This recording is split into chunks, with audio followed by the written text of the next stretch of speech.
This is The Moonlit Road by Ambrose Bierce. Part 1. Statement of Joel Hetman, Jr. I am the most unfortunate of men, rich, respected, fairly well educated, and of sound health, with many other advantages usually valued by those having them and coveted by those who have them not. I sometimes think that I should be less unhappy if they had been denied me, for then the contrast between my outer and my inner life would not be continually demanding a painful attention. In the stress of privation and the need of effort, I might sometimes forget the somber secret ever baffling the conjecture that it compels. I am the only child of Joel and Julia Hetman. The one was a well-to-do country gentleman, the other a beautiful and accomplished woman, to whom he was passionately attached with what I now know to have been a jealous and exacting devotion. The family home was a few miles from Nashville, Tennessee, a large, irregularly built dwelling of no particular order of architecture, a little way off the road in a park of trees and shrubbery. At the time of which I write, I was 19 years old, a student at Yale. One day I received a telegram from my father of such urgency that in compliance with its unexplained demand, I left at once for home.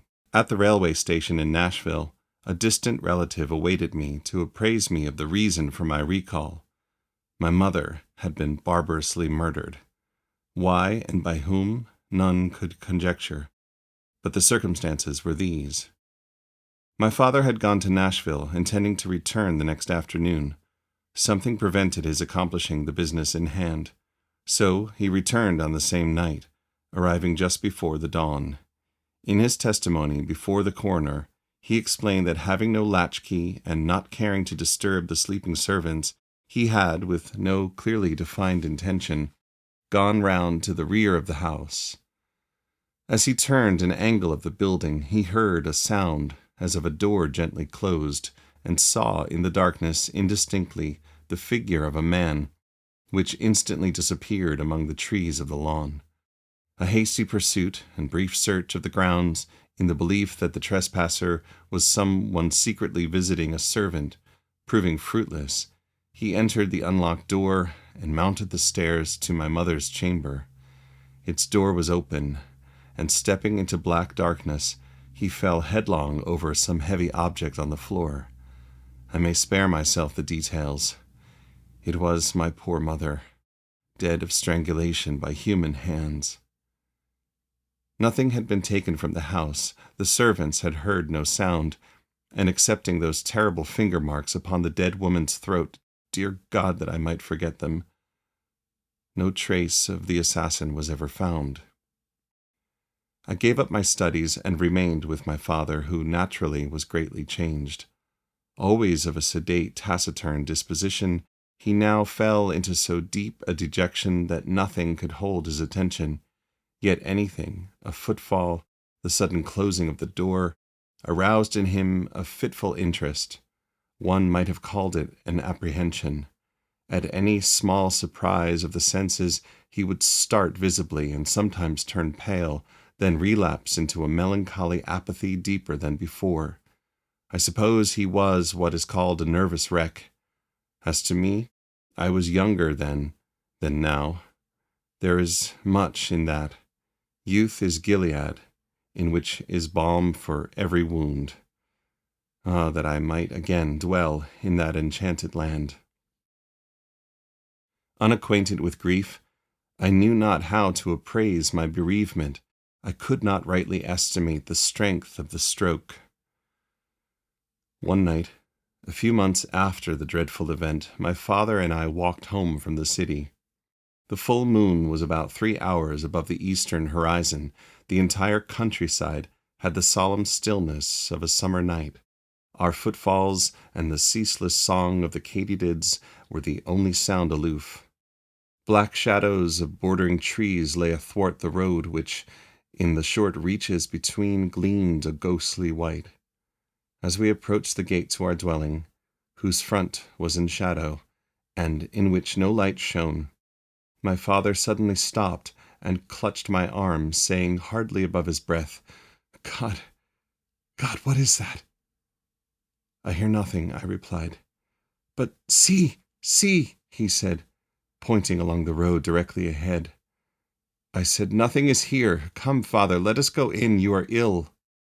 He had released my arm and was standing rigid and motionless in the center of the illuminated roadway, staring like one bereft of sense.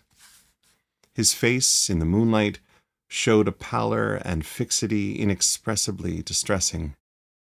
I pulled gently at his sleeve, but he had forgotten my existence. Presently, he began to retire backward, step by step, never for an instant removing his eyes from what he saw or thought he saw. I turned half round to follow, but stood irresolute. I do not recall any feeling of fear, unless a sudden chill was its physical manifestation. It seemed as if an icy wind had touched my face and enfolded my body from head to foot. I could feel the stir of it in my hair. At that moment my attention was drawn to a light that suddenly streamed from an upper window of the house. One of the servants, awakened by what mysterious premonition of evil who can say, and in obedience to an impulse that she was never able to name, had lit a lamp.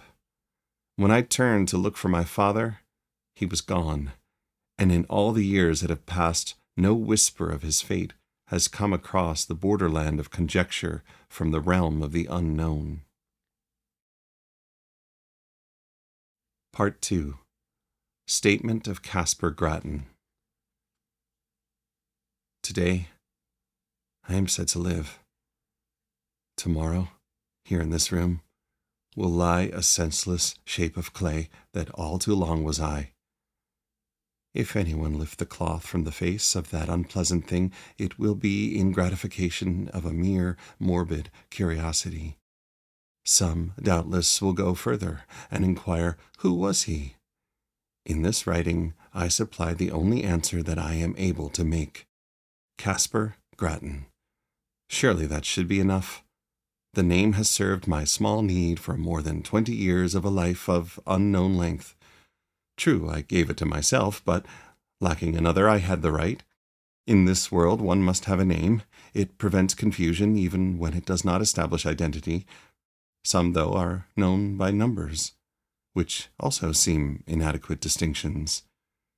One day, for illustration, I was passing along a street of a city, far from here, when I met two men in uniform, one of whom, half pausing and looking curiously into my face, said to his companion, "That man looks like 767. Something in the number seemed familiar and horrible. Moved by an uncontrollable impulse, I sprang into a side street and ran until I fell exhausted in a country lane. I have never forgotten that number, and always it comes to memory attended by gibbering obscenity, peals of joyless laughter, the clang of iron doors. So I say a name, even if self-bestowed, is better than a number. In the register of the potter's field I shall soon have both. What wealth! Of him who shall find this paper I must beg a little consideration. It is not the history of my life. The knowledge to write that is denied me. This is only a record of broken and apparently unrelated memories, some of them as distinct and sequent as brilliant beads upon a thread, others remote and strange, having the character of crimson dreams with interspaces blank and black, witch-fires glowing still and red in a great desolation. Standing upon the shore of eternity, I turned for a last look landward, over the course of which I came. There are 20 years of footprints fairly distinct, the impressions of bleeding feet. They lead through poverty and pain, devious and unsure as of one staggering beneath a burden, remote, unfriended, melancholy, slow. Ah, the poet's prophecy of me, how admirable, how dreadfully admirable. Backward beyond the beginning of this Via Dolorosa, this epic of suffering with episodes of sin. I see nothing clearly. It comes out of a cloud. I know that it spans only 20 years, yet I am an old man. One does not remember one's birth, one has to be told. But with me it was different. Life came to me full-handed and dowered me with all my faculties and powers. Of a previous existence I know no more than others, for all have stammering intimations that may be memories and may be dreams. I know only that my first consciousness was of maturity in body and mind, a consciousness accepted without surprise or conjecture.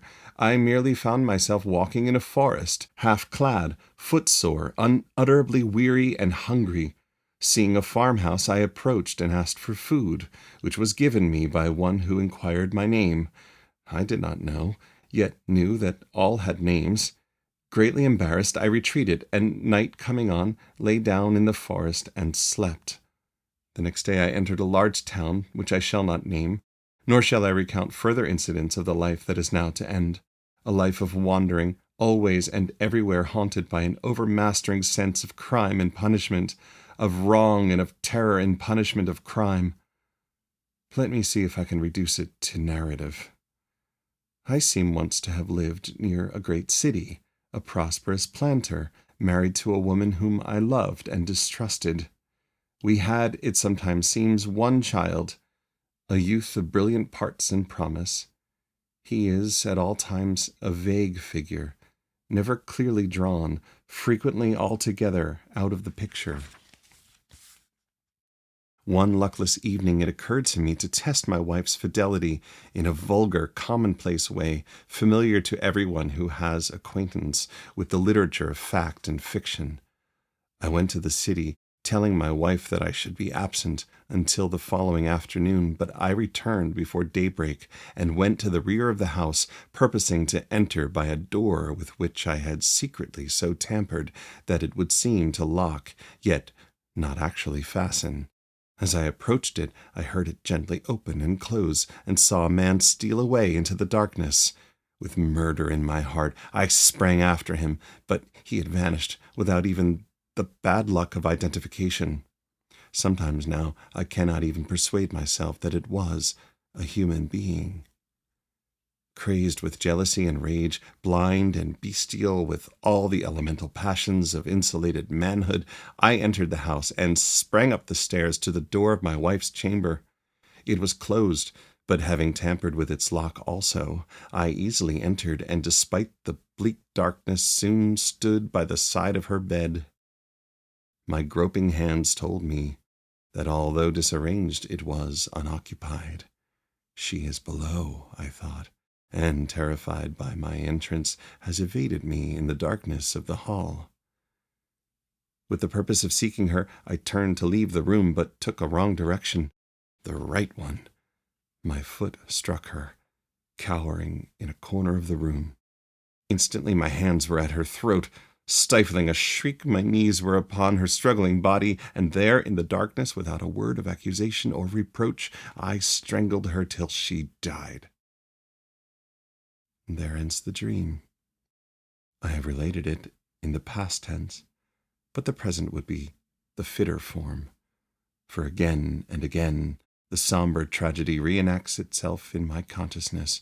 Over and over I lay the plan, I suffer the confirmation, I redress the wrong. Then all is blank, and afterward the rains beat against the grimy window panes, or the snows fall upon my scant attire. The wheels rattle in the squalid streets where my life lies in poverty and mean employment. If there is ever sunshine, I do not recall it. If there are birds, they do not sing. There is another dream, another vision of the night. I stand among the shadows in a moonlit road. I am aware of another presence, but whose I cannot rightly determine. In the shadow of a great dwelling, I catch the gleam of white garments. Then the figure of a woman confronts me in the road. My murdered wife. There is death in the face. There are marks upon the throat. The eyes are fixed on mine with an infinite gravity which is not reproach, nor hate, nor menace, nor anything less terrible than recognition. Before this awful apparition I retreat in terror, a terror that is upon me as I write. I can no longer rightly shape the words. See, Now I am calm. But truly there is no more to tell. The incident ends where it began, in darkness and in doubt. Yes, I am again in control of myself, the captain of my soul. But that is not respite. It is another stage and phase of expiation. My penance, constant in degree, is mutable in kind. One of its variants is tranquility. After all, it is only a life sentence. To hell for life. That is a foolish penalty. The culprit chooses the duration of his punishment. Today, my term expires. To each and all, the peace that was not mine. Part 3. The statement of the late Julia Hetman through the medium Bayrolls. I had retired early and fallen almost immediately into a peaceful sleep from which I awoke with that indefinable sense of peril which is, I think, a common experience in that other, earlier life. Of its unmeaning character, too, I was entirely persuaded, yet that did not banish it. My husband, Joel Hetman, was away from home. The servants slept in another part of the house, but these were familiar conditions. They had never before distressed me. Nevertheless, the strange terror grew so insupportable that, conquering my reluctance to move, I sat up and lit the lamp at my bedside. Contrary to my expectation, this gave me no relief. The light seemed rather an added danger, for I reflected that it would shine out under the door, disclosing my presence to whatever evil thing might lurk outside. You that are still in the flesh, subject to the horrors of the imagination, think what a monstrous fear that which seeks in darkness security from malevolent existences of the night. That is to spring to close quarters with an unseen enemy. The strategy of despair. Extinguishing the lamp, I pulled the bedclothing about my head and lay trembling and silent, unable to shriek, forgetful to pray. In this pitiable state, I must have lain for what you call hours. With us, there are no hours. There is no time. At last it came, a soft, irregular sound of footfalls on the stairs. They were slow, hesitant, uncertain, as of something that did not see its way. To my disordered reason, all the more terrifying for that, as the approach of some blind and mindless malevolence to which is no appeal. I even thought that I must have left the hall lamp burning, and the groping of the creature proved it a monster of the night. This was foolish and inconsistent with my previous dread of the light. But what would you have? Fear has no brains. It is an idiot. The dismal witness that it bears and the cowardly counsel that it whispers are unrelated. We know this well, we who have passed into the realm of terror, who skulk in eternal dusk among the scenes of our former lives, invisible even to ourselves and to one another, yet hiding forlorn in lonely places, yearning for speech with our loved ones, yet dumb, and as fearful of them as they of us. Sometimes the disability is removed, the law suspended. By the deathless power of love or hate we break the spell. We are seen by those whom we would warn, console, or punish. What form we seem to them to bear we know not. We know only that we terrify even those whom we most wish to comfort, and from whom we most crave tenderness and sympathy. Forgive, I pray you, this inconsequent digression by what was once a woman. You who consult us in this imperfect way, you do not understand. You ask foolish questions about things unknown and things forbidden. Much that we know and could impart in our speech is meaningless in yours. We must communicate with you through a stammering intelligence in that small fraction of our language that you yourselves can speak. You think that we are of another world. No, we have knowledge of no world but yours, though for us it holds no sunlight, no warmth, no music, no laughter, no song of birds, nor any companionship.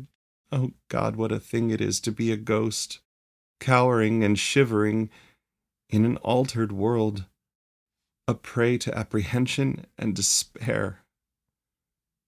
No, I did not die of fright. The thing turned and went away. I heard it go down the stairs, hurriedly, I thought, as if itself in sudden fear. Then I rose to call for help. Hardly had my shaking hand found the doorknob when, merciful heaven, I heard it returning. Its footfalls, as it remounted the stairs, were rapid, heavy, and loud. They shook the house. I fled to an angle of the wall and crouched upon the floor. I tried to pray. I tried to call the name of my dear husband. Then I heard the door thrown open. There was an interval of unconsciousness, and when I revived, I felt a strangling clutch upon my throat, felt my arms feebly beating against something that bore me backward, felt my tongue thrusting itself from between my teeth, and then I passed into this life. No, I have no knowledge of what it was. The sum of what we knew at death is the measure of what we know afterward of all that went before. Of this existence we know many things, but no new light falls upon any page of that. In memory is written all of it that we can read. Here are no heights of truth overlooking the confused landscape of that dubitable domain.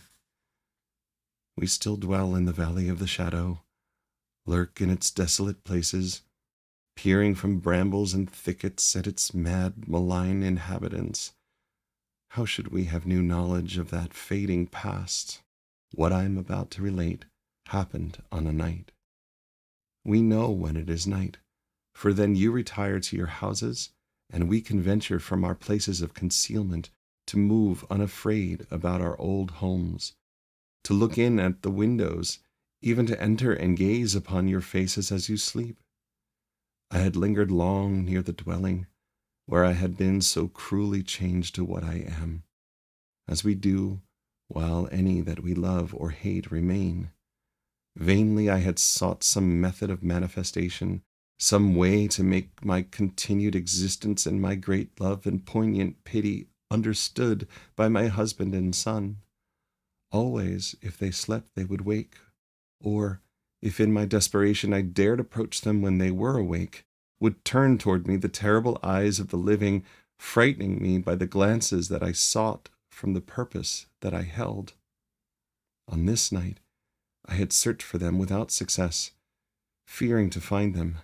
They were nowhere in the house, nor about the moonlit lawn. For although the sun is lost to us forever, the moon, full-orbed or slender, remains to us. Sometimes it shines by night, sometimes by day, but always it rises and sets, as in that other life. I left the lawn and moved in the low white light and silence along the road, aimless and sorrowing.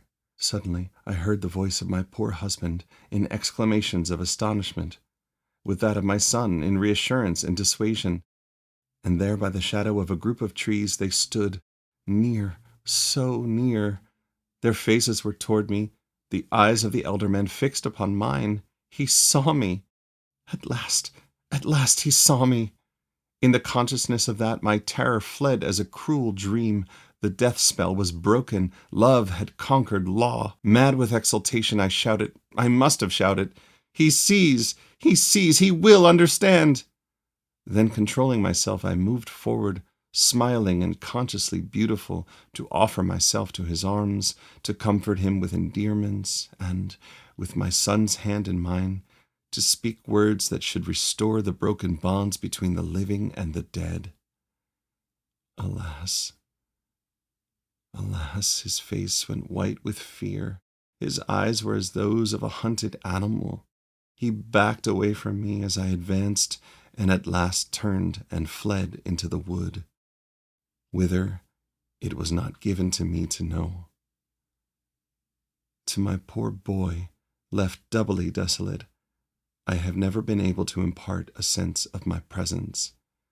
Soon he, too, must pass to this life invisible and be lost to me forever.